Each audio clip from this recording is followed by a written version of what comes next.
Hi friends, welcome to VM's Book.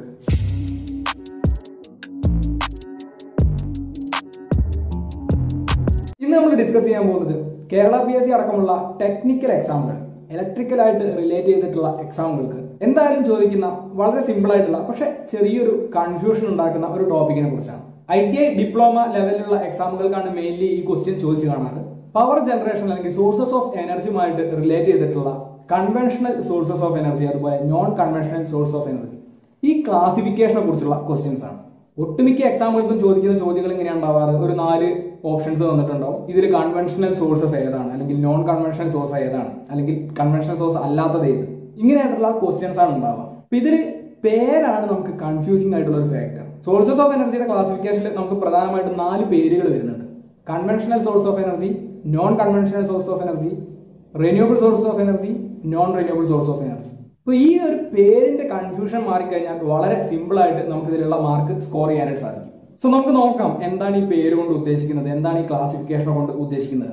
Conventional sources of energy എന്ന് പറഞ്ഞു കഴിഞ്ഞാൽ പണ്ട് കാലം മുതൽക്കേ നമ്മൾ യൂസ് ചെയ്തുകൊണ്ടിരിക്കുന്ന സോഴ്സുകൾ, ഇലക്ട്രിക്കൽ എനർജി ജനറേറ്റ് ചെയ്യാനായിട്ട് നമ്മൾ യൂസ് ചെയ്യുന്ന സോഴ്സുകളാണ് കൺവെൻഷണൽ സോഴ്സസ് ഓഫ് എനർജി എന്ന് പറയുന്നത്.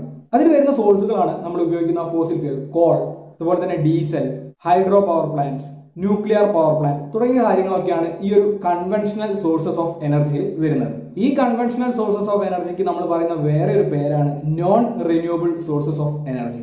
കാരണം എന്താണെന്ന് വെച്ചാൽ ഈ പറഞ്ഞിരിക്കുന്ന സോഴ്സുകളൊക്കെ നശിച്ചു പോകാൻ സാധ്യതയുള്ളതാണ്, അല്ലെങ്കിൽ നമ്മൾ ഉപയോഗിക്കുന്നതിനനുസരിച്ച് ഇതിന്റെ അളവ് കുറഞ്ഞു വരും. ഇത് വീണ്ടും വീണ്ടും ഉണ്ടാവില്ല, അല്ലെങ്കിൽ ഇത് ഉണ്ടാവാൻ അത്രയും അധികം സമയമെടുക്കും.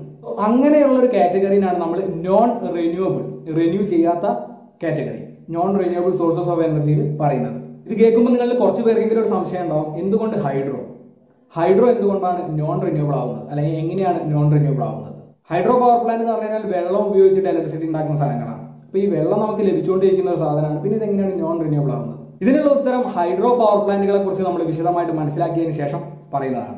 ഇനി നമുക്ക് സോഴ്സസ് ഓഫ് എനർജിയിൽ വരുന്ന രണ്ടാമത്തെ category non conventional sources of energy. അതായത് പണ്ടുകാലം മുതൽ നമ്മൾ ഉപയോഗിക്കുന്നവ അല്ലാത്ത, അതായത് മോഡേൺ ടെക്നോളജി, മോഡേൺ വേൾഡിൽ നമ്മൾ യൂസ് ചെയ്യുന്ന കാര്യങ്ങൾ.